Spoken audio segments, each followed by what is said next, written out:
Tonight you're not a hero or a heretic or some tragic queen waiting to be beheaded. You're a patient, which is to say, you've stopped being a person with opinions and started being a problem with paperwork. You've been deemed nervous, melancholic, unmanageable. Maybe you spoke too sharply. Maybe you stopped speaking at all. Either way, you're here now, in a place where the walls are clean, the windows are barred, and recovery looks suspiciously like forgetting. No one asked what broke you. They just promised to fix it. Before we start sharpening the ice pick and reminding you that better is a word with very flexible definitions, do me a quiet favour. Leave a comment letting me know where you're listening from and what time it is there. If you'd like early access to these soft, institutional nightmares, ad-free audio of the episodes, or just want to support the show, you'll find the Patreon link in the description.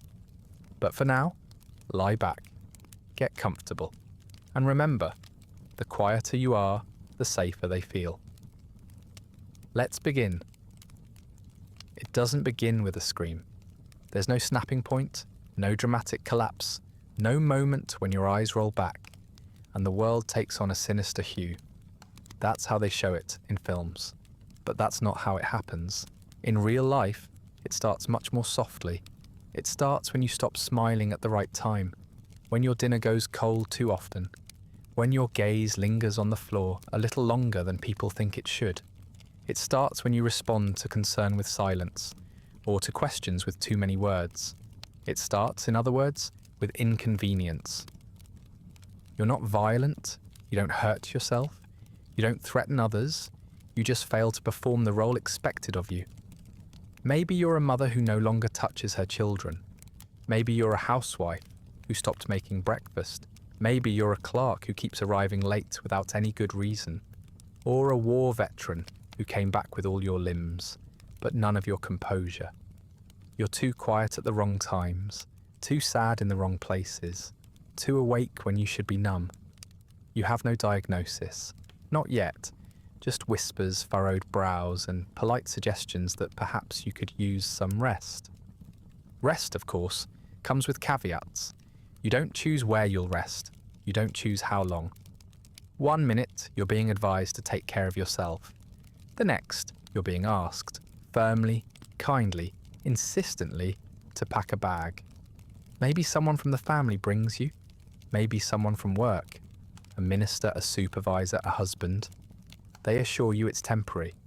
It's for your benefit. No one says the word asylum out loud. It hangs there unsaid, like the scent of bleach on a clean floor. The intake process is smooth, efficient. There are forms you don't remember signing and questions you barely answer before they're filled in for you. You give your name, your age. Someone else gives your explanation.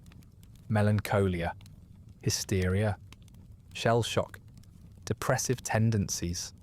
You notice how quickly the people in white coats nod. Your fate is written in pencil, but it only takes a few strokes to make it permanent. No one seems particularly interested in your version of events. The building itself is neat, institutional, well kept. Not a dungeon, not a horror movie. A converted mansion, perhaps, or a government-built facility with too many windows that never open. The beds are clean, the halls are long, and the staff are pleasant in that distant, rehearsed way that tells you kindness is a performance here, not a principle. You're led to your room, not a cell, not quite, but the door locks from the outside. No one explains that detail. It doesn't need explaining. You try to keep track of the days at first. That doesn't last. Mealtimes come with a bell. Lights out comes with another. The routine replaces the calendar, and your own sense of time begins to blur. You start to understand that nothing is expected of you, except compliance. You don't have to get better. You just have to be quiet, harmless, agreeable. If you're lucky, you'll be described as improving. If not, they'll say your case is interesting. It's easy to confuse kindness for care here. The nurses call you dear and sweetheart. They offer warm hands and warm broth, but never answers. They touch your shoulder gently when they guide you into therapy. They don't use force, they don't need to. You begin to realise that refusal is a diagnosis. Resistance is a symptom. The only way out, if there even is one, is through cooperation. So you sit where you're told, you take the pills they offer, you smile, awkwardly, mechanically, because that's what they like best. Therapy is not what you expect. There are no deep conversations, no real questions, just evaluation, observation, notes scribbled in margins you'll never read. Sometimes you're asked to draw pictures, sometimes to solve puzzles. Mostly, you're asked to exist in a way that doesn't disturb anyone. They want to see you brushing your hair, folding a towel, speaking in full sentences, but only when spoken to. Any deviation is carefully recorded, as if you're a specimen under glass. And you are. You are no longer a person with context. You are a case, a file, a collection of symptoms slowly being moulded into something that can be treated. Your emotions are no longer yours. They're classified, graded, measured against a standard you've never seen. It doesn't matter what you feel, it matters what they observe. If you weep too often, you're depressed. If you stop weeping, you're dissociative. Either way, something is wrong. Something always is. You hear rumours, of course, stories passed between patients, in whispers behind hands. Treatments, electrical shocks, cold baths, long vacant stares that return from certain rooms.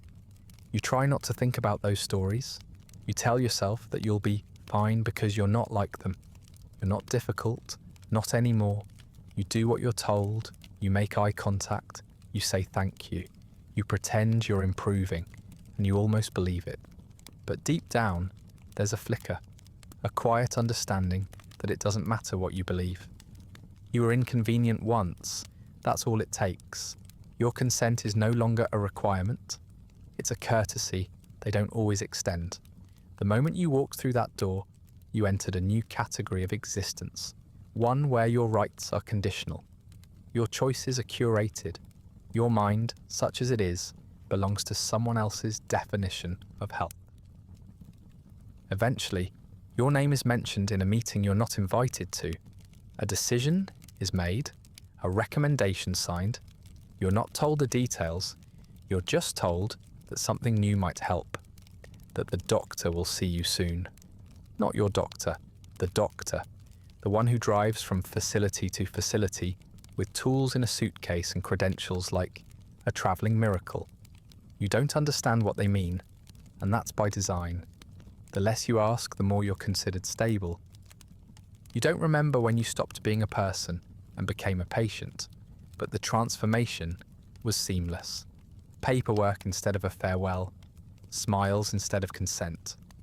And now, here you are, catalogued, compliant, and quietly being prepared for something no one will explain. You are no longer at risk.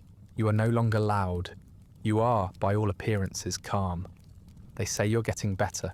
You haven't spoken in 3 days. The building does not look like a place where lives are erased. From the outside, it might pass as respectable. Columns, clean brick, a modest lawn trimmed by someone who's forgotten how to look up. The name on the sign is soft and nondescript. Wellhaven, Sunny Acres, something falsely cheerful. It does not say asylum, and it certainly doesn't say warehouse for the inconvenient. But that's what it is. You arrive not in chains, but in suggestion. You are not dragged, you are welcomed. The lobby's clean and bright in a way that makes your skin itch. A nurse at the desk greets you like a guest at a dull hotel. There's a clipboard, a pen. You're asked questions, some of which you answer, and some of which seem rhetorical. Your belongings are taken, not stolen, but stored for safety. You are weighed and examined, and quietly reduced. They ask if you know where you are, but it doesn't matter if you get it wrong. They've already written down the answer they want. You are shown to your room. It has a bed, a chair, a dresser, and nothing sharp. The sheets are tucked too tightly to sleep in, and the pillow feels like it's been stuffed with apology. The walls are white. The ceiling is white. The floor is clean in a way that only happens in places where no one really lives. There are no locks on your side of the door. That, they say, is for your protection. You're not sure from whom. Your clothing is replaced with something loose and vaguely medical. It is not humiliating, just bland, designed to strip away personality without causing complaint. You are no longer you. You are a patient. You are someone being cared for, watched over, rehabilitated. That's what they call it, rehabilitation. As if your humanity is a broken wrist to be reset. The nurses call you sweetheart, the doctors call you the subject. No one uses your last name unless it's on a chart. The first few days are a blur of observation. You are not asked to do much, only to exist in a way that can be recorded. You are watched during meals, during rest, during the small group activities that no one finds meaningful. You learn quickly that stillness is rewarded. That speech must be light, non-confrontational, and brief. That silence is suspicious unless it is passive. If you laugh too loudly, they write that down. If you cry, they offer a sedative. If you ask too many questions, you are redirected, gently but firmly, towards something safer. Drawing, perhaps, or a jigsaw puzzle missing its corners. Meals are predictable and tasteless, which is part of the design. The food is not meant to nourish so much as regulate. You eat when the bell rings. You finish what you're given. You do not ask for more. You do not refuse. The grey mass on your plate is called meatloaf, though it contains no meat you can identify. The peas are uniform in size, texture, and despair. Someone at your table stirs their food without ever eating. No one comments. It's normal here. There are rules. So many rules. Wake-up time is precisely 7. Lights out is 9:30. Showers are taken on alternate days unless otherwise scheduled. No physical contact. No unsupervised reading. No conversations that include certain words. Suicide. Escape. Help. You're not given a list, but you learn it the hard way. You step out of line, even gently, and someone in white appears with a smile and a clipboard. Everything is written down. Everything means something. You are not in a straitjacket. That's a detail people always get wrong. The horror isn't in the restraints. It's in the routine. It's in how easily you adapt to the schedule. You stop asking when you'll go home, not because you've given up hope, but because the question has become inappropriate. You don't want to draw attention. You've seen what happens to the ones who ask too much. They disappear for a day or two and return quieter, flatter, less there. Eventually, your name is called for therapy. You're led to a small office where a man with neat hair and a tie that looks too tight for comfort sits behind a desk. He asks how you're feeling, but doesn't seem interested in your answer. His pen scratches along your file, even when you don't speak. He nods a lot, murmurs affirmations, and sometimes hums as if you're a piece of music slightly out of tune. You begin to understand that the goal is not honesty, but acceptability. You say what you think he wants to hear, and you're praised for being cooperative. There is group therapy too, though no one really talks. It's mostly staring at the floor in folding chairs while someone reads a prompt from a handout. You're told to reflect on your progress. You're not sure what progress means here. Progress seems to mean not making anyone else uncomfortable.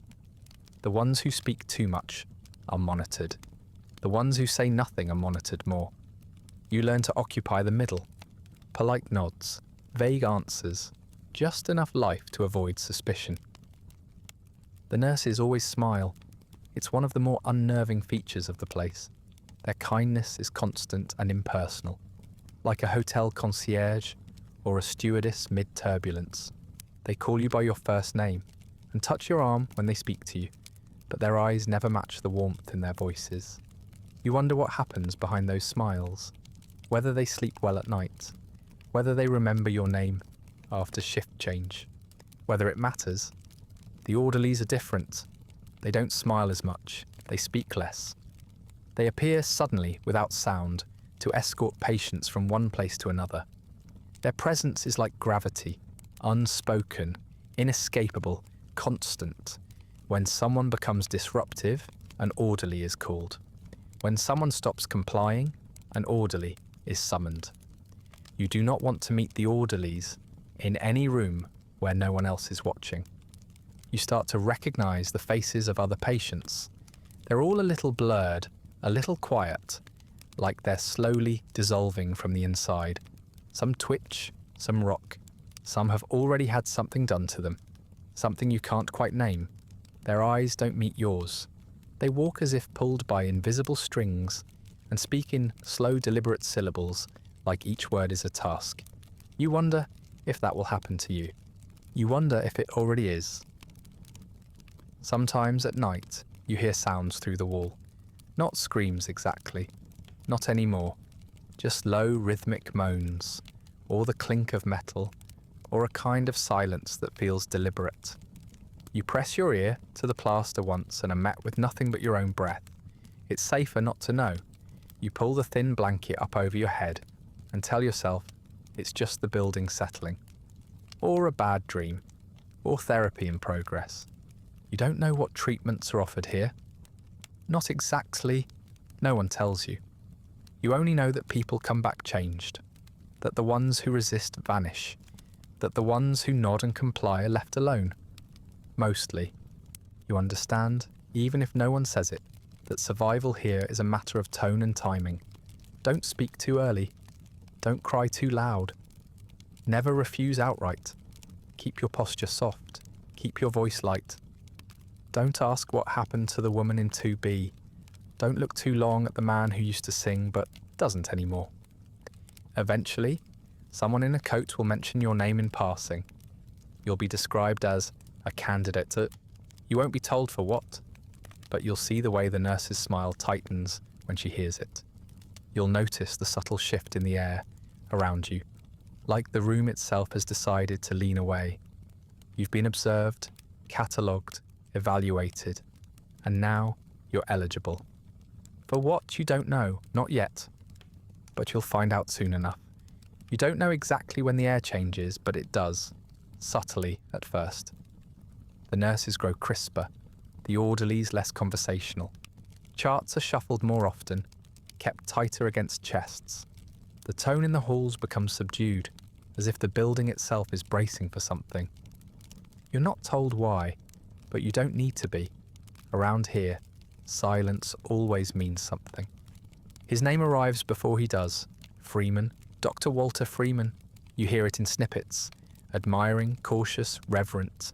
He's not just a doctor, not like the others. He's the doctor, the innovator, the one from the papers, the one who fixed the unfixable. The nurses speak about him in the same tone they use for new medication. Hesitant hope, wrapped in clinical detachment. You don't know what he looks like, but you know he's important. And that important people are never harmless. When he does arrive, it isn't in a limousine or a convoy. It's a van. Unmarked, unremarkable. Pale and boxy like a delivery truck. He calls it his Lobotomobile. You're told it with a small chuckle, like it's a bit of trivia, something to lighten the mood. No one laughs. You picture a man in the driver's seat, humming along to the radio, carrying a case full of instruments and convictions. You don't meet him, not directly. Patients rarely meet the men who change their lives. You see glimpses, a tall silhouette in a hallway, a quick flash of a smile as he consults with a nurse. Always smiling, always moving with purpose. You hear more than you see. How he doesn't use an operating room. How he doesn't need anesthesia. How he can treat a dozen patients before lunch. It's framed as efficiency, as progress. No one mentions risk. No one ever does. The staff listens to him. Reverently, obediently. They gather when he speaks, nodding at his words like scripture. He explains his method with the ease of a man who has told this story 1,000 times. No scalpels, no blood, just a slender metal instrument, inserted above the eye, a few quick taps to the frontal lobe, and, miracle, peace. You hear him say it once, passing by an office with the door ajar. We don't need to cure madness. We just need to quiet it. You wonder if that sentence was meant for anyone in particular. It was. Soon after, the rhythm of the ward begins to shift. Patients are evaluated with new urgency. Some are taken aside for tests they didn't ask for. Others vanish for a day and return slower, quieter, changed. The ones who spoke in full sentences now stare into their food. The ones who resisted now fold towels with perfect docility. You ask a nurse what's happening. She smiles and tells you not to worry, that it's all very safe, that the doctor knows exactly what he's doing. The silence after that is louder than anything else. Your own file is taken more often. You see your name on clipboards that pass between hands. You're called in for extra checkups, interviews with unfamiliar doctors who ask the same questions over and over. Do you sleep well? Do you hear voices? Do you understand why you're here? You answer carefully, aware that tone matters more than truth. When you ask questions back, they're politely ignored. Let's focus on your recovery, they say, with the finality of a door clicking shut. You try to convince yourself that you're safe, that you're not the kind of patient he's here for, that you've been cooperative, obedient, unremarkable. But something's changed. Your meals are delivered later, your walks are shorter, conversations hush when you pass by. The others avoid your eyes. It's not cruelty, it's caution. They've seen this before. You haven't. Then one morning your name is called. It's a nurse you know well, but today her smile doesn't reach her eyes. She tells you the doctor will be seeing you now. Not your doctor. The doctor. You are to accompany her down the hall. She says it gently, like it's nothing. Like you're being summoned for a minor checkup. A glance at your ears, a quick tap on the knee with a little rubber hammer. But her hands shake as she holds the clipboard. Just slightly. Enough to tell the truth. You rise, you walk. Not because you agree, not because you understand, but because resistance here is dangerous. You've seen what happens to the ones who refuse, the ones who argue, the ones who shout. They vanish for a while. When they return, they fold their clothes without being asked. They don't blink as much. They don't speak at all. The hallway feels longer today. The linoleum echoes more than it should. The doors you pass are closed, some locked, some ajar with eyes behind them that don't quite look at you. You feel like a visitor in your own body, moving through space you no longer control. The nurse says nothing more, just walks ahead, always a step too fast. You're led past the main therapy rooms, past the recreational area, past the place where the quiet patients sit on benches and pretend to read. This hallway ends in a part of the building you've never seen before. A wing kept closed most days. Now it's open. The lights here are brighter, colder. The smell of disinfectant hits you like a slap, sharp and deliberate, as if trying to convince you that something here is clean. At the end of the hall is a door. It's propped open casually, but that doesn't make it any less ominous. Inside you catch the edge of a white sheet, a tray of metal tools arranged like silverware, and a man in shirt sleeves with a clipboard. You recognize him even though you've never been this close. Walter Freeman. He doesn't look like a monster. He looks like a dentist, the kind who tells you to relax before pulling something out of your skull. He turns to you and smiles like you're a long-lost friend. He says your name, not coldly, not kindly, just as a formality, the way one names a chair before sitting in it. He greets you like a colleague, says he's going to help, that he's excited, that he's seen so many improvements lately. You say nothing. You're not sure if you can speak. The nurse places a gentle hand on your back, guiding you into the room. The tray of instruments glints in the overhead light. They are not labelled. They do not need to be. The air smells like alcohol and rubber gloves. The chair in the middle of the room is reclined, waiting. You step forward, your legs moving without permission. Behind you, the door closes. You're not led to a surgical table. There's no gleaming operating room, no rows of masked doctors, no anesthesia mask hovering above your face. That's not how this works. You're seated in a reclining chair, the kind you've seen in a dentist's office. It's not meant for surgery. It doesn't have to be. This is modern medicine after all. Quick, efficient, painless, they say. The nurse helps you lie back. Her hands are firm, not unkind. She avoids your eyes, you notice that immediately. She adjusts your position, then busies herself with a cloth, a tray, anything that isn't you. She tells you it'll only take a few minutes. That's the selling point, really, the speed. You think of all the things that have taken longer. A walk, a haircut. This will take less time than a conversation. You wonder what that says. Freeman is humming. Something tuneless and irritatingly upbeat. He checks the tools laid out beside him, wiping one with a cloth, even though it looks clean. The metal shines under the harsh overhead lights. You recognize it immediately. You wish you didn't. It looks like a long, narrow pick, blunt at the end, like a skewer. It's called an orbitoclast. That's the medical term. Sounds clinical, inventive. Nothing about it sounds like what it does. He doesn't explain the procedure. Not really. You've read nothing, signed nothing. He's told the staff that informed consent isn't necessary for these patients, you included. He says it's an intervention, not a negotiation, that you'll be better after, that the chaos in your head will quiet down. You didn't know there was chaos. You thought there was just fatigue, confusion, sadness maybe. But apparently, that qualifies. He rubs antiseptic around your left eye. The smell is sharp and stings your nose. A small needle pricks the skin, just above your cheekbone. A local anaesthetic. It burns more than you expect. You try not to flinch, but he notices anyway. Almost done, he says, even though nothing has started. It's a line he's used hundreds of times. Reassurance, not truth. Then he lifts the tool. The orbitoclast. A name you won't remember, but a shape you'll never forget.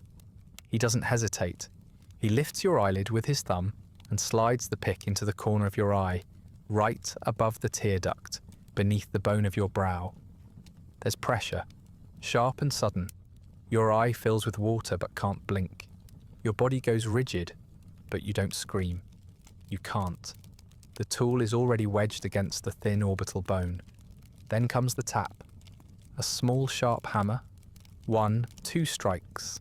The sound is muffled, but you feel it deep inside your head, like a crack through your skull that never quite breaks the surface.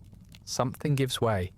Not bone, not skin, something softer, something essential. You don't feel pain exactly, but there's a dislocation, a shift, a sensation like your thoughts being peeled sideways. He twists the instrument gently, like he's stirring soup. He calls it severing the white matter between the frontal lobes and the thalamus. You don't hear those words now. You'll learn them later, if you're capable of learning later. In the moment, you feel something slip, something that was yours, something important, but it's too late now. It's gone. The pick is removed, wiped down, and prepared again. Time for the other side, he says with cheerful efficiency, as if he's adjusting a picture frame.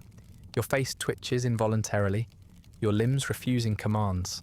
There's nothing to say, nothing to do. You stay limp in the chair as the process is repeated. Antiseptic, needle, pressure, hammer, twist. You feel the same crack, the same deep shift, the same strange absence that follows. Your brain is no longer symmetrical. It's no longer whole. It's been interrupted.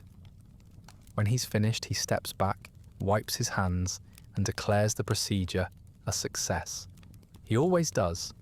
No one checks for bleeding or asks you how you feel. That isn't part of the process. The measure of success is silence, stillness, simplicity. You're not asked to speak, only to sit. A nurse places a cloth over your face, then removes it a moment later, as if something sacred has been completed. The chair is raised to a sitting position. Your head lolls forward, heavy and unfamiliar. Your eyes blink, but not quite together. Your vision stutters at the edges, the corners growing dim. You hear sounds, but they arrive without meaning. Language feels like distant static. Your name might have been said, but it doesn't reach you in time. They help you stand. Your legs hold you technically. You wobble, and someone steadies you with one hand on your elbow. You are guided out of the room. The hallway looks different now. Not longer or shorter, just wrong, as if the angles have shifted. The walls are too white. The floor is too loud beneath your feet. You walk like your shoes are filled with warm water. Back in your room, you're placed in bed. You lie still. You're not sure whether your eyes are open or closed. Everything is too bright and too far away. You hear breathing, and it might be yours, or it might be someone else's, or it might be the sound of your mind trying to restart itself and failing. Time passes in an inconsistent blur. Minutes stretch, hours vanish. Someone brings you food, and it smells of salt and paper. You don't eat, you don't sleep, you just lie there, not in pain, not quite, but dulled, dimmed, flattened. A lamp with a dusty bulb, a voice with the volume turned down. You don't cry, you don't remember how. When the nurse comes back later, she smiles. You're doing very well, she says. She takes your pulse, notes your temperature, checks your pupils. She marks your chart. You don't respond. You blink once. That's enough. She pats your arm and tells you to rest. You do, because there's nothing else left. Somewhere in your skull, the messages are still trying to connect. The parts of your brain that once formed words or dreams or memories are trying to find one another again. But the paths have been cut. The wires have been rearranged. And though you still exist, technically, you're no longer quite yourself. You don't know what he removed. No one tells you. Not the name of the procedure. Not the part of the brain. Not the number of times he's done this. You're not supposed to know. Knowledge creates resistance. Resistance complicates treatment. You've been relieved of that burden. You are clean now. Quiet. You are, for the first time since arriving, truly easy to manage. Freeman doesn't visit again. He doesn't have to. You're checked off, marked as complete. A nurse files your charts with the others. One more success in a growing stack. One less source of trouble in the ward. You're left alone in your bed, staring at a ceiling you don't remember seeing before, feeling nothing in particular. And nothing here is the goal. They tell you you've made excellent progress. That's the phrase they use. Excellent progress. It doesn't mean what it used to mean. It doesn't mean you're healing or understanding or learning. It means you're easier now, simpler, predictable.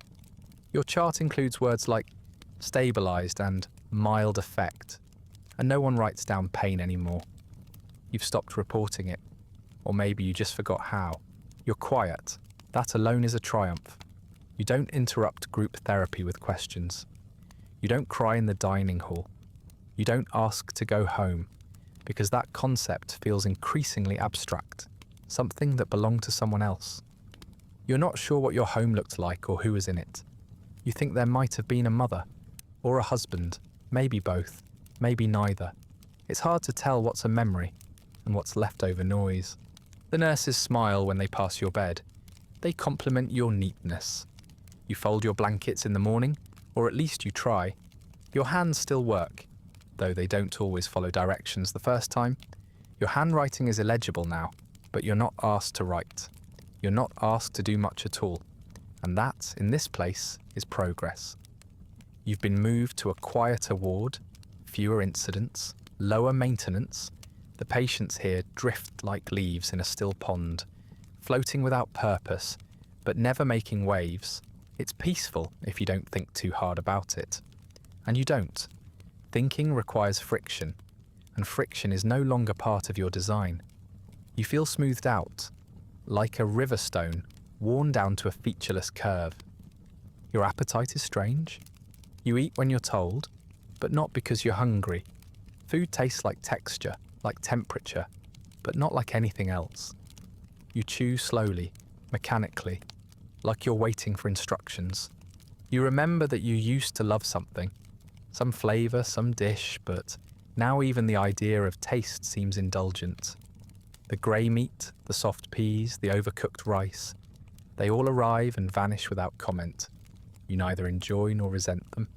They're simply there, and then they're gone. Names escape you, not just other people's names, but your own. You see it on your chart, written at the top in tidy script, but it doesn't belong to you anymore. It's a label, a placeholder. When someone calls it out, it takes a moment for your body to respond, as if there's been a delay in transmission. Sometimes, even after you answer, you're not entirely sure they meant you. You wonder if anyone else feels the same. You never ask. Sleep comes easily now. Too easily. You nap without meaning to, drift off mid-activity, lose entire hours to silence. Dreams, if they happen, are soft and blurry.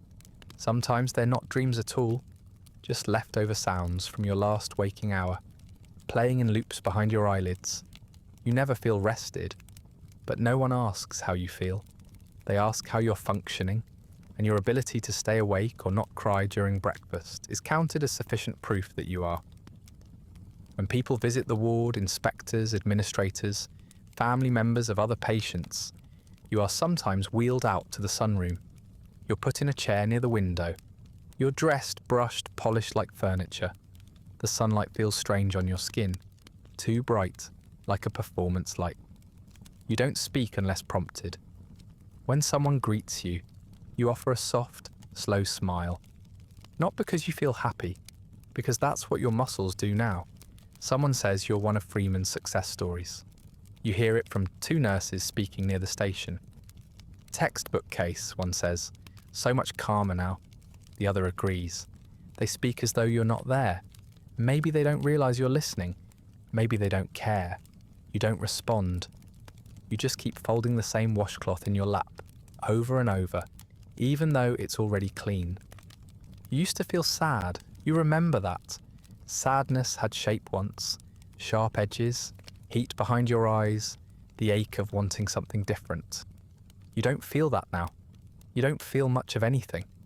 There's a kind of peace in that, but it's not the kind that comforts. It's the peace of a locked door, of an empty hallway, of a light that was turned off and never turned back on. You've stopped waiting for it. You rarely speak, and when you do, it's brief and flat. The words arrive without colour or volume. Yes, no, thank you. That's the extent of it.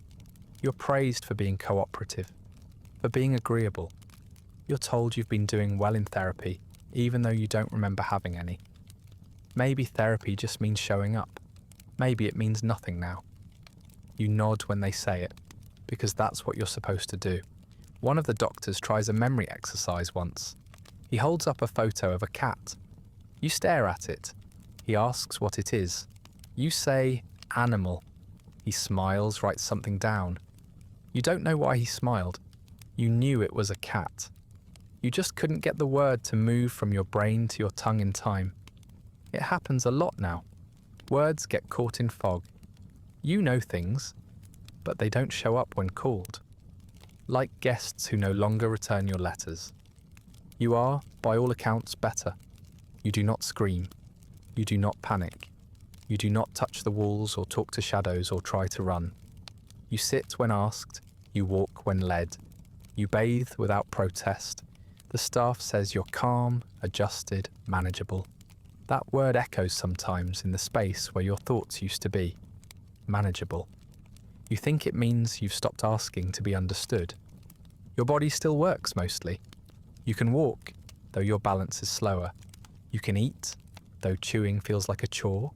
You can smile, though it feels hollow, like a mask you found and forgot to take off. You are no longer at risk of harming yourself. You are no longer considered a danger to others. In fact, you are rarely considered at all. The silence inside your head is not peaceful. It is hollow. You try to recall how things felt before, but memory is a museum you no longer have access to. The door is locked. The labels have peeled off. The exhibits are covered in dust. You suspect the past is still in there somewhere, but you're not allowed to visit it. Sometimes you feel the faint outline of something behind your eyes, a shadow of what used to be thought, an almost feeling, but it fades quickly, like a word on the tip of your tongue that slips away before it can be caught. You don't chase it. That would require more energy than you're permitted to use. There are no more check-ins scheduled, no more treatments, no next steps. You've arrived. This is what recovery looks like here. A soft, unresisting presence in a faded hospital gown, sitting on a bench beside others like you, eyes unfocused, mouths closed, hands still. You are no longer a disruption. You are no longer a danger. You are, at last, what they wanted you to be. You are better now, and better is quiet. They say it with a smile, like it's the highest praise. You're so easy to care for. You hear it from nurses in the morning, from orderlies as they wheel you to group.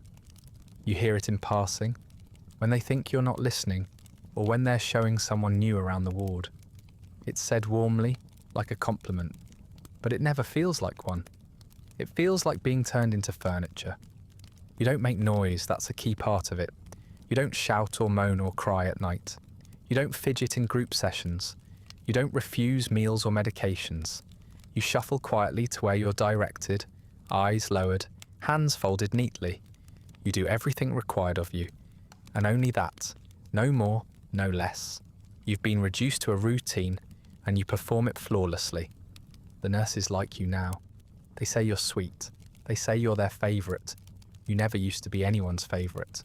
You were too intense, too resistant, too sad. Now you're calm, predictable, blank.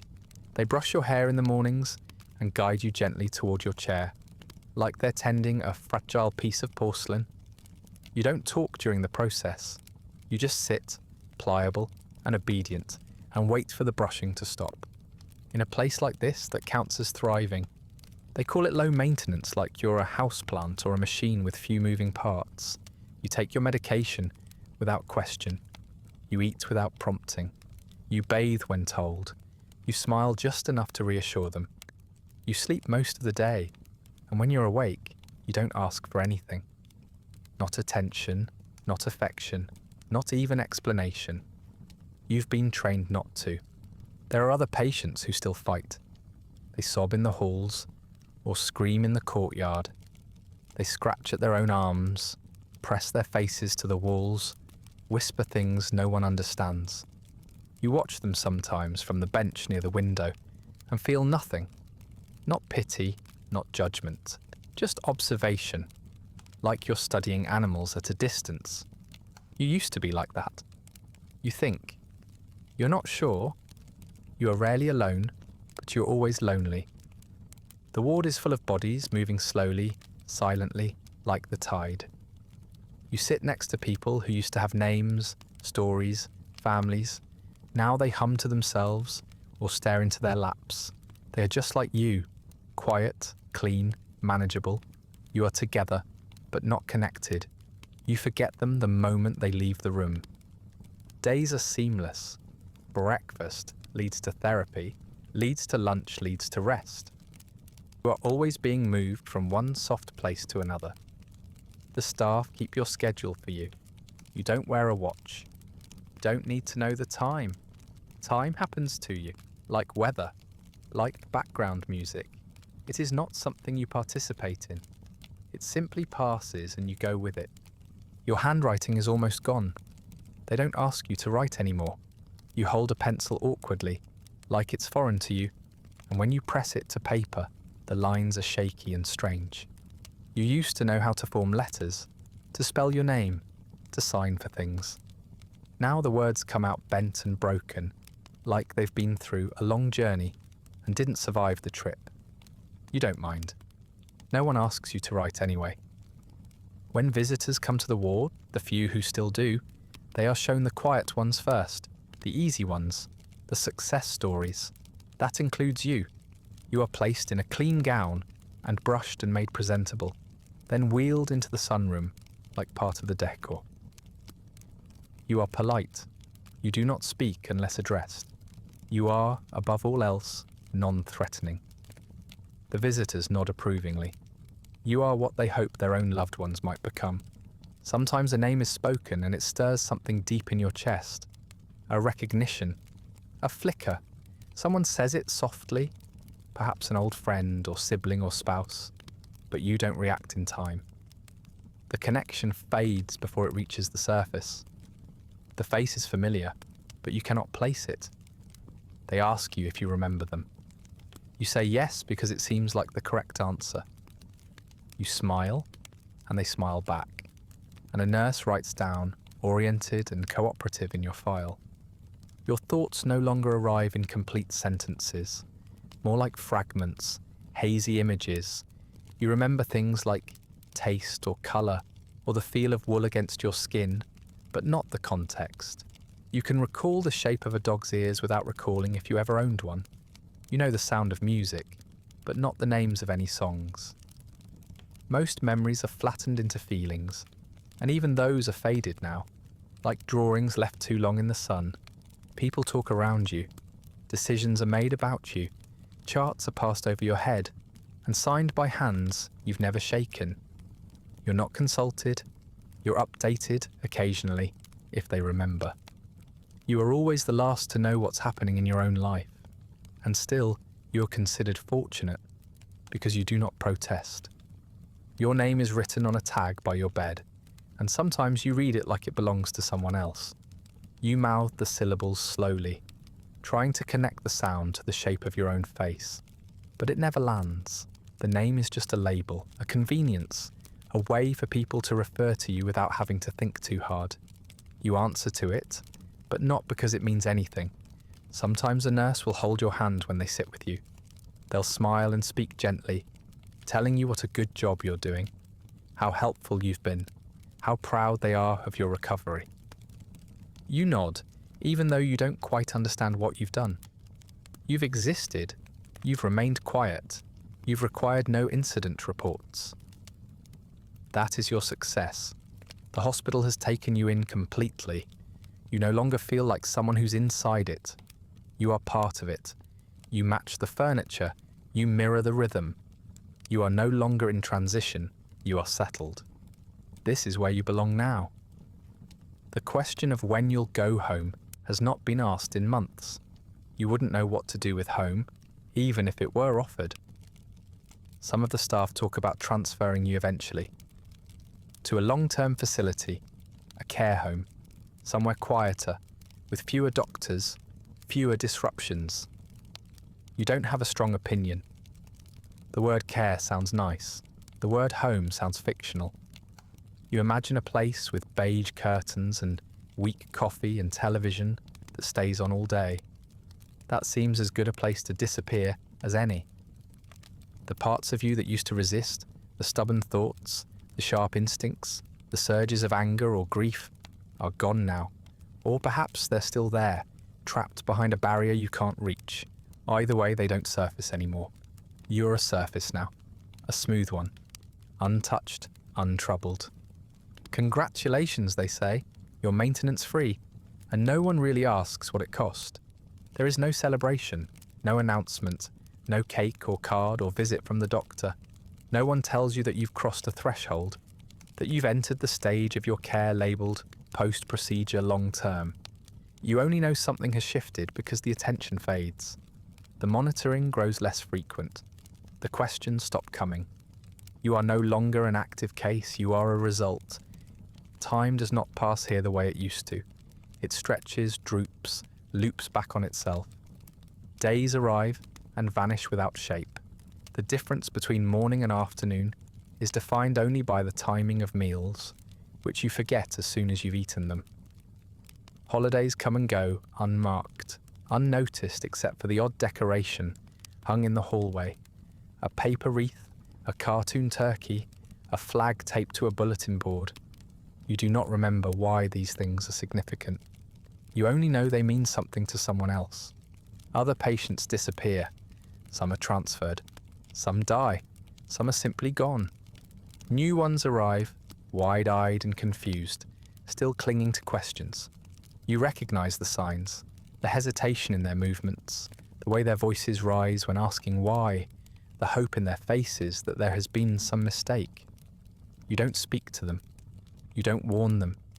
You just observe, and then you look away. They'll understand soon enough. The staff changes too. A nurse you vaguely remember leaves one day and is replaced by another whose name you never learn. An orderly disappears after a rumour about an incident. No one explains, no one asks. You realise that people become easier to forget once they've stopped speaking. That includes you. You're aware of this now, but distantly, as if it's happening to someone else, and you're simply watching from the next room. You've stopped marking time by anything except medication. Pills arrive in small paper cups, placed in your hand at regular intervals. You swallow them without question. You don't know what they're for. You used to wonder. Now you don't. The days are too soft, too long, too interchangeable to demand answers. Whatever they give you makes you sleep longer, speak less, feel even less than before. You think maybe that's the point. You live in a world padded by soft shoes, hushed voices, and the ever-present hum of fluorescent lights. That sound becomes the closest thing you have to a heartbeat. Low, steady, buzzing, just at the edge of your hearing. At night, it blends with the occasional wheeze of old plumbing or the shuffling footsteps of someone wandering the hallway in a thin robe. The silence here is never total. It's filled with the white noise of a place that refuses to acknowledge itself. The walls are the same beige throughout the building. Some call it cream, others say eggshell. Whatever the name, it is deliberately inoffensive. A non-colour, a background, the colour of things that are meant to be ignored. You look at it for hours without meaning to, your gaze drifting across it like wind across sand. There are no paintings, no mirrors, nothing that reflects anything back at you. The past is not welcome here, and the present is so diluted it hardly counts. Your schedule is written on a board you can't read anymore. You remember how to read, but the letters don't line up right. They squirm, blur, swim across the white surface like fish trapped behind glass. Someone tells you when to go to therapy, when to eat, when to walk the courtyard path 3 times, and then sit. You do what they say, not because you believe in the purpose, but because it fills the space between waking and sleeping. Therapy is no longer about talking. It's occupational now. They hand you wooden beads to sort by colour, blocks to stack, fabric squares to fold, tasks with no meaning beyond the movement. You do them slowly, your hands remembering how but your mind failing to connect the dots. You don't ask why you're doing these things. You don't ask anything anymore. You gave up questions around the time your answers stopped making sense. Sometimes you're taken outside. It's not freedom. It's supervision in fresh air. A fenced courtyard, some plastic chairs, a few patches of grass worn thin by pacing feet. The sunlight feels harsh, even when it's filtered through trees. You squint at it, sit down, and wait to be brought back in. Birds chirp, but you no longer recall their names. One lands near you once, and you stare at it like it's a puzzle. A shape with wings, a sound with feathers. You've forgotten how long you've been here. No one tells you, and you don't ask. Time is a story that no longer applies to you. You exist in the after, not recovery, not decline, just this long, level plateau of sameness. You begin to think that maybe this is what they mean by being stable. Not better, not healed, just still. Occasionally someone visits, a distant relative maybe, a social worker, someone who knew the old you. They ask questions gently, like they're afraid of waking something up. They call you by name, slowly, watching your face for signs of recognition. You smile. You always smile. It's safer that way. They leave reassured that you are doing well. You watch them go, feeling nothing in particular. You're aware that there is a version of yourself that once existed outside these walls. That person had preferences. That person had memories and flaws and stories worth telling. You do not hate that version. You just don't understand them anymore. They feel fictional, like a character you once read about in a book you can't quite remember the ending of. You try to picture their face and end up picturing yours instead. Expressionless, obedient, quietly dissolving. Staff still write notes on your chart, daily observations, behaviour logs, occasional reviews.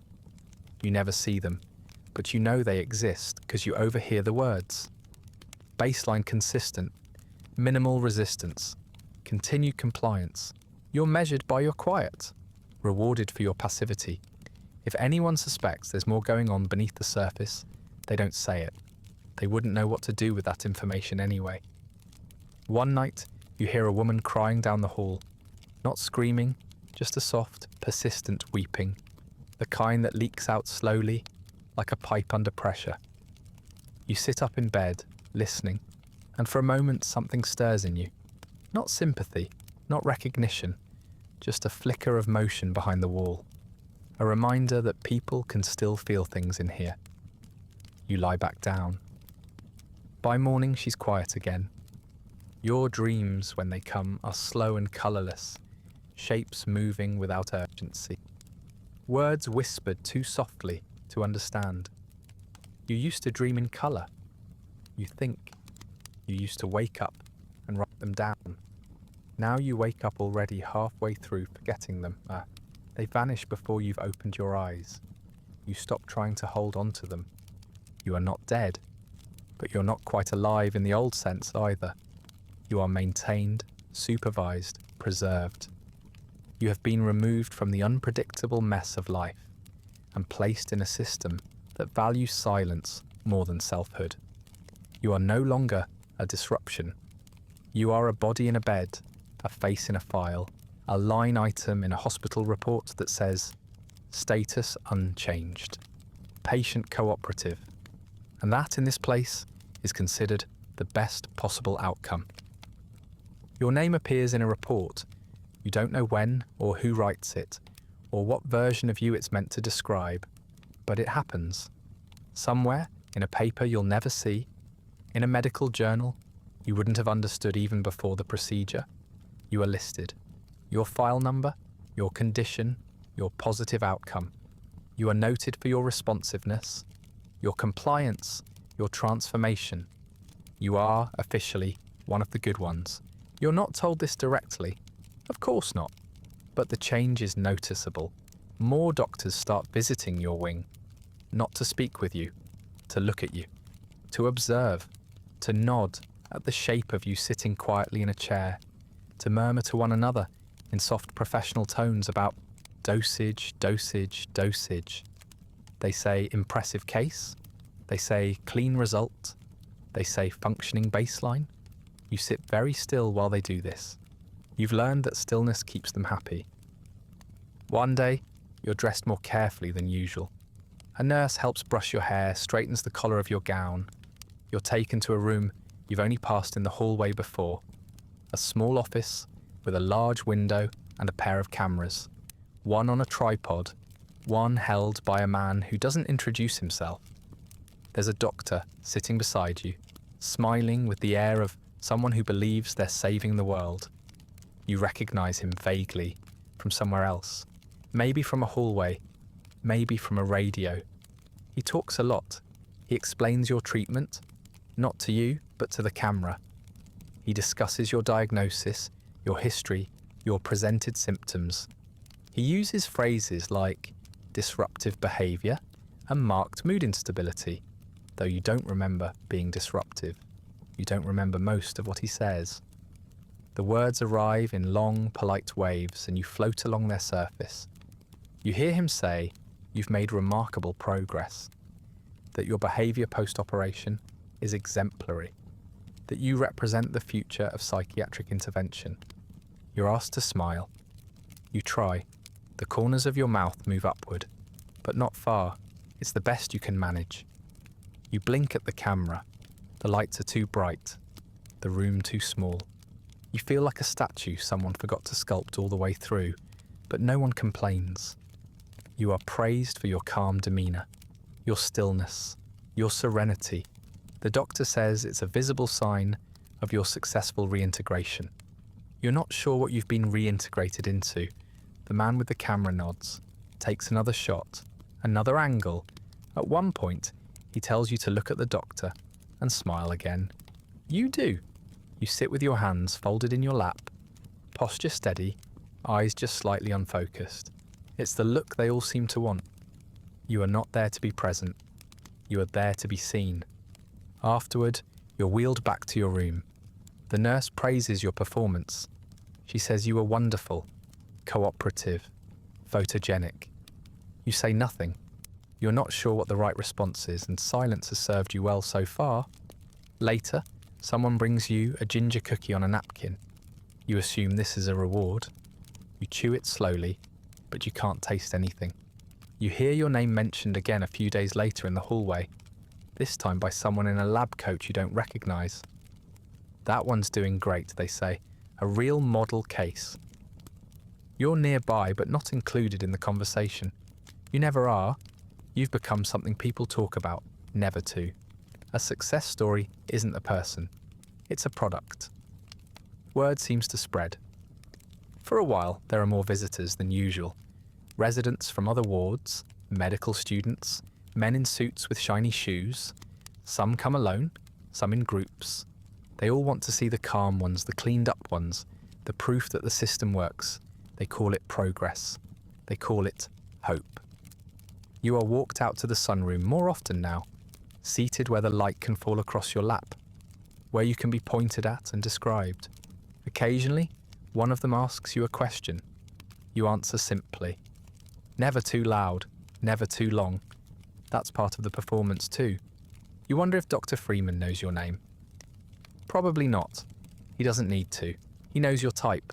Female, mid-20s, formerly emotional, now regulated. A good outcome. You've heard he's back on the radio again, giving interviews, making speeches, talking about the thousands of patients he's helped. He calls them gifts to their families. He says they can go home now. You're not going home. There's a photograph of you in someone's office. You saw it once, briefly, when the door was left open. You recognised your gown, your hair, your smile. You were seated beside a doctor, hands folded, eyes gently lowered. The caption below read, "Post-treatment, 6 weeks." It's a nice photo. You look very polite, very docile. You look like someone who can be trusted to sit still and not ask difficult questions. Another article comes out. You don't read it, but you hear about it. The nurse who brings your medication mentions it while adjusting the blanket on your legs. She says it's wonderful that people are finally understanding how helpful the treatment has been. They're showing your picture again, she adds, smiling. You're an example of what's possible. You nod because she seems to want you to.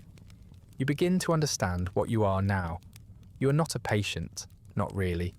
You are a testimonial, a symbol, a soft, human-shaped confirmation that the system works. They don't need you to speak, or remember, or function in any full sense. They need you to sit where you're placed and not resist. To look calm, even if you don't feel calm. To smile faintly, even if you no longer understand what the word happy means. Sometimes deep inside your chest, something twists. You don't have words for it. Not anger, not grief. Something softer, like the ache of remembering a feeling without knowing its name. It doesn't last long. Your mind smooths it over before it can become dangerous. You return to the blankness, to the script, to the role they've written for you. It's easier that way. The staff continues to praise your behaviour. You are referred to as a success during rounds.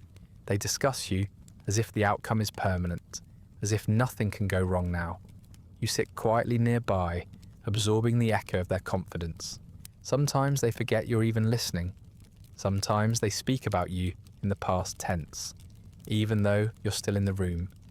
You wonder if the other patients envy you, or pity you, or if they even notice. Some still shout, some still cry. Some have not yet been helped. You watch them from your seat by the window and feel nothing. Not relief, not fear, just absence. You're what they'll become eventually, or what they'll fail to become. Either way, you're the example, the silent trophy.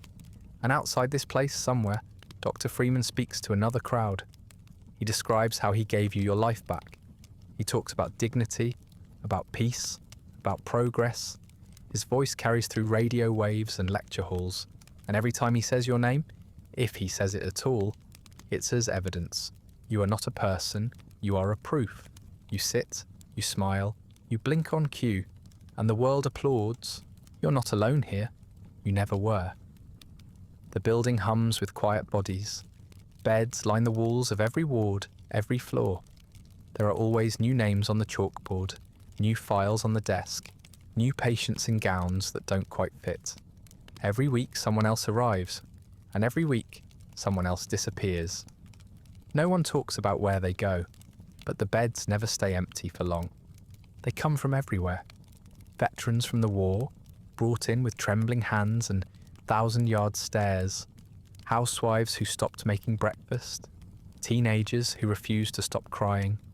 Teachers who started talking to people who weren't there.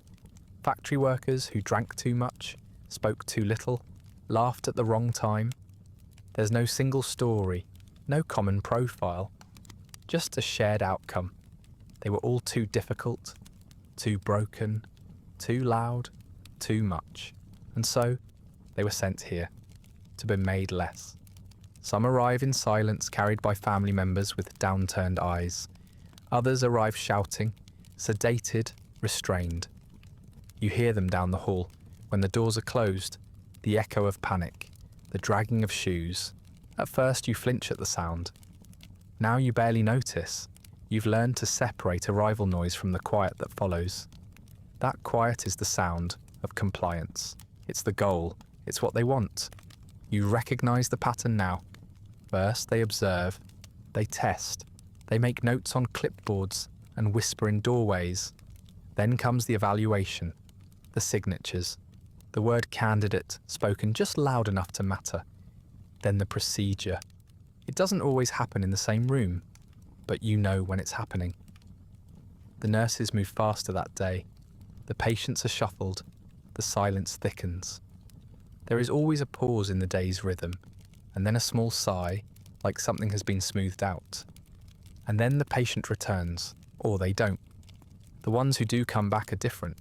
You can see it immediately. There's a lag in their gaze, like they're watching the world from behind a window. Their steps are slower, their posture soft, their voices quieter, if they speak at all. Some forget where they are, some forget who they are. You hear one woman ask the same question every 5 minutes. Her voice puzzled but polite. Am I supposed to be here? No one answers her anymore. They've stopped trying. Sometimes the procedure is called a miracle.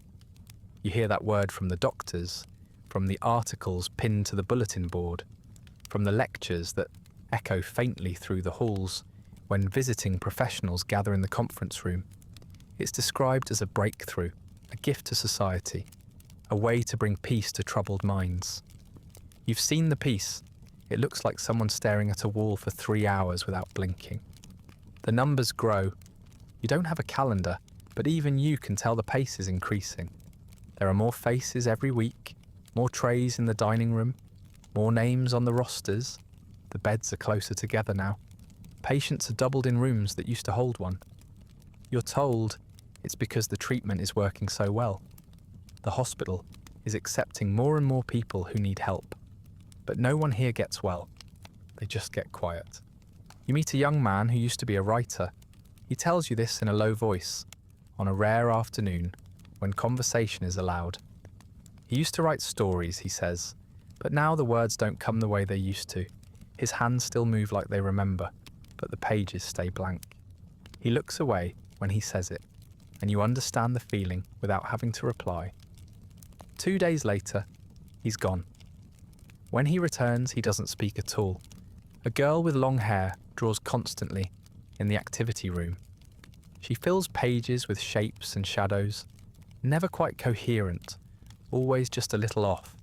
Her hands move quickly, like something inside her is trying to escape. You see her disappear into the West Wing one morning. When she comes back, she doesn't draw anymore. She folds paper now, slow and neat, over and over. The same shape, the same crease. A nurse tells her she's doing great. You overhear a doctor say that the success rate is improving, that the lobotomies are cleaner now, that the side effects are acceptable. You don't know what qualifies as acceptable. Is it the twitch in the man's left eye that never goes away? The woman who cries without sound? The boy who forgets his name every morning and laughs when he hears it again? like it's a joke no one will explain. You're told the treatment is voluntary, but you know that's not true. Maybe it used to be. Maybe it still is on paper. But you've seen how it works. The slow build-up of pressure, the strategic silence, the refusal to answer questions until you stop asking them. The moment you resist, you become more interesting. And once you're interesting, it's only a matter of time. Some patients beg for the procedure. That's the hardest part to watch. They've been told it will make the pain stop, and they believe it. Or maybe they just want to be praised again, to be told they're improving. You hear one man plead to be fixed. Over and over, he asks for help. He says he can't stand the noise in his head. He says he'll do anything.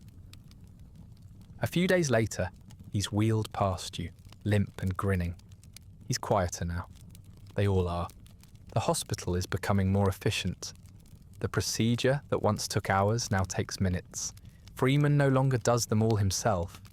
There are others now, trained and ready. The process is streamlined, one patient after another. Tap, twist, done. You hear someone joke that it's like tuning a piano. A nurse laughs and then quickly stops. No one mentions how many of the tuned patients stop feeding themselves, or stop speaking, or stop altogether. There's a bulletin board in the hallway outside the main ward. Sometimes it has articles pinned to it, clippings from magazines, reprints from medical journals. One shows a smiling woman holding a broom, her hair perfect, her face blank. The caption reads, "Back to normal." After years of turmoil, you stare at it for a long time, then return to your room. You think you used to have a broom once. You can't remember what you did with it. You are not exceptional. You are not rare. You are one of many, a symptom of a system that doesn't ask what's wrong, only how quickly it can be erased. There are others like you in every ward, in every building, in every photograph labelled after. They sit with you in the dining room. They sleep across from you at night. They shuffle through the halls with their mouths slightly open, not from awe or pain, but from disuse. The treatment continues. Every day, more arrive. Every day, more are made manageable. Quiet, compliant, better. You hear Freeman is expanding the program. More hospitals, more hands, more tools. A doctor says the public is finally starting to understand. That's what he calls it. Understanding. You wonder what they'd say if they spent a day inside your head. If they could feel what's left of you moving around in there, like something unfinished. But the procedure works. That's the point. It works on paper. And on paper, you're fine. You don't remember much now. You wake up and there is a ceiling, a bed, a warm blanket tucked in too tightly, a nurse who smiles and says your name like she's been rehearsing it all night. You blink and wonder who she's talking to. The name sounds familiar, but not like something that belongs to you. More like something you once borrowed and forgot to return. You sit up when told, you eat when told, you go to group when told. You don't resist, not out of agreement, but because there's nothing left inside you that knows how. The motions have become muscle memory, detached from understanding. Your arms lift the spoon, your mouth opens, your legs carry you to the hallway, but the reason behind any of it is gone. You live in gestures now, not thoughts. When someone asks how you're feeling, you answer fine. Not because you are, but because the word requires no thinking. It is the correct answer. You say it the way people say, bless you, or thank you, as a social reflex, not a truth. You don't know what it would mean to feel anything beyond the mild discomfort of existing. There's no language left in you for sorrow or fear or joy. Just a shallow sense of waiting. Somewhere along the way, your memory softened and then dissolved. You can't recall how long you've been here. You don't know what season it is. You can't remember your own age. You suspect you've had a birthday recently. The nurse brought you a cupcake once, with a candle already extinguished. You didn't understand what it was for, but you thanked her anyway. She seemed pleased. You see a mirror once and don't recognize the face in it. It's not horrifying, just disconnected. a neutral expression on a pale, quiet figure. You tilt your head, and it tilts too. You raise your hand, and it raises, but it feels like watching someone else follow your lead. You turn away before you can decide if it's you. But the clipboard remembers. There's one by the nurse's station, several really, clipped neatly to their posts, organised by ward, by room, by condition. You see the staff flip through them, mark notes, update charts. You don't know what's being written, but you know you're in there.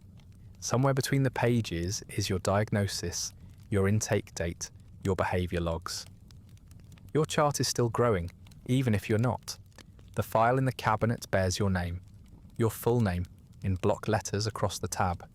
Inside is your history, the letter your sister wrote recommending your admission, the transcript from your intake interview, the procedure summary signed by Dr. Freeman, the follow-up notes, the medication log, the progress assessments. Every part of you that mattered has been catalogued, preserved, recorded. You've faded, but the paperwork has not. There's a strange permanence to it. You don't speak anymore, but your file still does. It speaks in bullet points, in checkboxes, in scrawled notations made between meals and bed checks. You're calm. You're stable. You're no longer resistant. These are listed like achievements. You are described in terms of absence. No longer disruptive, no longer delusional, no longer in need of special supervision. You are what happens when a body is left behind after the mind is cleaned out. You are cured. That word appears often. Cured of what is never entirely clear. Cured of emotion, perhaps. Cured of resistance. Cured of the need to be known. No one uses words like lobotomy or damage or loss. That language doesn't appear in the file. What appears are the statistics. Responding well to intervention, no behavioural incidents in 30 days, continued signs of successful reintegration into structured care environment. You are, on paper, exactly what they wanted you to become. You don't visit the outside world, but it still visits you, through photographs clipped to corkboards, through newscasts overheard from the staff lounge, through clippings tacked up in the hallway. You see the smiling faces of other patients like you, the ones who sat for photos, the ones used in brochures. One of them might be you. You can't tell anymore. It's not that you don't recognise the face, it's that it doesn't matter. The hospital keeps moving even as you stop. New patients arrive, new procedures are performed. The staff rotates, names change, faces blur, but the folders remain intact and undisturbed, holding the ghosts of everyone who passed through. The building has a memory, even if you don't. The records never forget, even as you forget your own name, your birthday, the name of your mother, your first love, the smell of a season, the sound of your own voice. The clipboard still remembers. There's something quietly horrifying in that the version of you, preserved in handwriting and filing cabinets, is more complete than the one sitting on this bench. That the paper version of your life contains more truth than your brain now can. You no longer know why you were admitted. You no longer know what they did to you. But the clipboard does. The clipboard has charts. The clipboard has names and dates and signatures. It knows your mind better than you do now.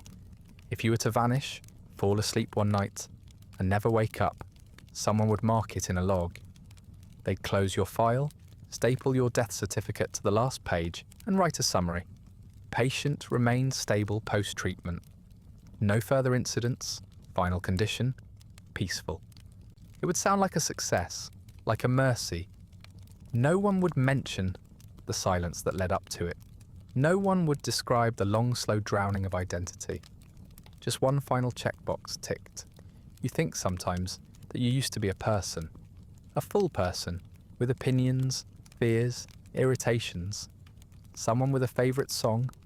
Someone who liked the smell of winter, or cried at films, or had a habit of biting her lip when nervous. That person is gone. Or perhaps not gone, just misplaced. Lost in the folds of your rewired brain. A misfiled document. A case of mistaken identity between who you were and what you've become. But even if you've forgotten her, the chart has not. Somewhere, in a drawer, your history is still organised. Your name, your symptoms, your reaction to the treatment, the number of times you were observed blinking at the ceiling, the day you stopped talking, the first time you smiled without being prompted. These moments are data points now, clinical facts, evidence of efficacy. No one reads them with emotion. No one sees a tragedy, just a well-managed case. You wonder if the file will outlive you. If, decades from now, a researcher might find it, leaf through the yellowed pages, and read your story like an artifact. They'll know what was done. They'll know what it cost, but they won't know you, because there's nothing left of you now but ink on a page and the empty echo of footsteps in the ward. You sit in your chair by the window, hands folded, eyes unfocused. You are calm, you are still, you are finished, and the clipboard remembers.